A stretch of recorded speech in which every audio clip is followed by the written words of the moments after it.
Madame la Présidente, chers collègues, la question de la Loire, de sa centralité dans la métropole nantaise, a toujours été une question primordiale pour les élus communistes, avec le souci constant de faire marcher dans la complémentarité ses multiples fonctions portuaires, industrielles, environnementales et culturelles. C'est pourquoi l'organisation d'un débat, d'une réflexion ouverte sur ce sujet nous paraît être importante pour penser et travailler la diversité des usages et des représentations de ce fleuve au regard de l'aménagement de notre territoire. Trop longtemps, la place de la Loire dans notre métropole n'a pas été traitée à sa juste dimension. C'est un peu comme si tout le fleuve avait été comblé, symboliquement j'entends.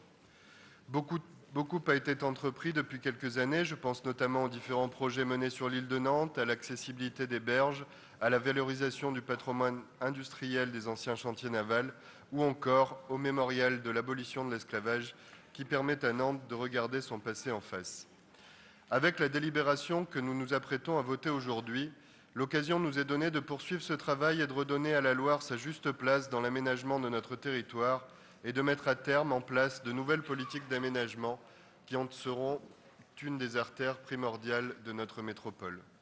En effet, la Loire a une place centrale et il convient de développer une vision ambitieuse de l'aménagement en intégrant l'ensemble des atouts de ce fleuve. Je pense d'abord évidemment aux atouts économiques par le développement des sites nantais du grand port maritime Nantes-Saint-Nazaire qui connaît un trafic plus important que Brest et Lorient réunis. Peu de Nantais savent que chaque année, ce sont 500 navires qui sont chargés ou déchargés sur les sites de Cheviré et de Roche-Maurice. Premier port de la façade atlantique, il induit plus de 26 000 emplois dans toute la région. Je pense également à la présence de sites industriels majeurs, ArcelorMittal à Bassindre, la DCNS, l'ensemble industriel du Bas-Chantenay, les activités de négoce ou de recyclage à Cheviré.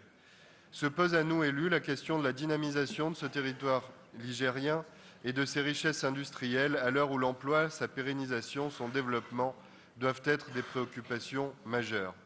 Atout économique encore, par le développement des pratiques touristiques, culturelles et récréatives. Des activités qui doivent se compléter. En effet, le développement indispensable du barging doit venir conforter la remontée des bateaux les plus gros qui doivent continuer à accéder dans des conditions normales au site nantais. Et je profite de cette session pour alerter à ce sujet. Il est indispensable d'obtenir du gouvernement que l'État assume ses fonctions régaliennes de maintien des niveaux d'eau par dragage, ce qui n'est pas le cas aujourd'hui puisque l'État vient de se désengager à nouveau de plus de 2 millions d'euros. À ce sujet, envoyer un paquebot à Cheviré pour contourner les désengagements de l'État sur le dragage n'est pas acceptable et mettrait en cause les fonctions commerciales des sites nantais. Je pense également naturellement aux atouts écologiques dont on ne peut nier la richesse et la diversité qu'il conviendrait de mieux valoriser.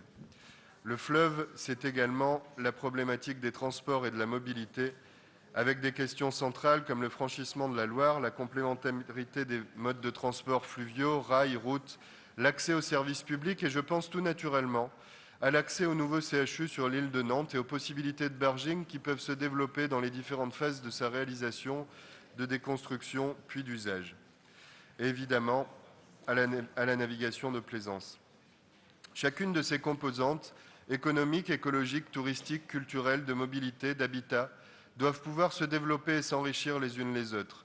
Il faut avant tout privilégier la mixité d'usage de ce patrimoine qu'est la Loire.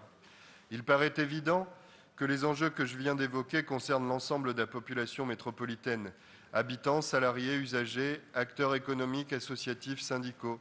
Ils doivent pouvoir être entendus sur leur vision de l'aménagement de cet espace clé au cœur de la métropole.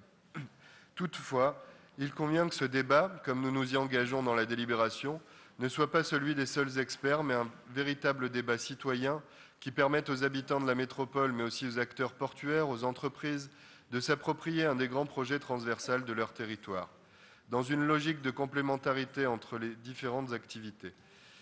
Parce que la politique est l'affaire de tous, avoir la possibilité de se pencher sur l'avenir de l'aménagement de son territoire dans une vision positive et constructive, participer à la réflexion et au débat dans un dossier tellement passionnant est primordial pour l'avenir et tout particulièrement important. C'est en tout cas avec détermination que nous nous engageons dans ce travail de réflexion pour accompagner ce grand défi qui est celui de la métropole de demain, celle de la métropole bassin de vie qui intègre toutes les dimensions de la vie citoyenne, l'emploi, l'habitat, la mobilité, la culture. En outre, le plaisir de vivre sur le territoire. Pour conclure, si on a pu observer au cours du XXe siècle que Nantes a parfois tâché de combler la Loire, peut-être que le défi du XXIe siècle est d'observer si la Loire pourra combler Nantes. Merci de votre attention.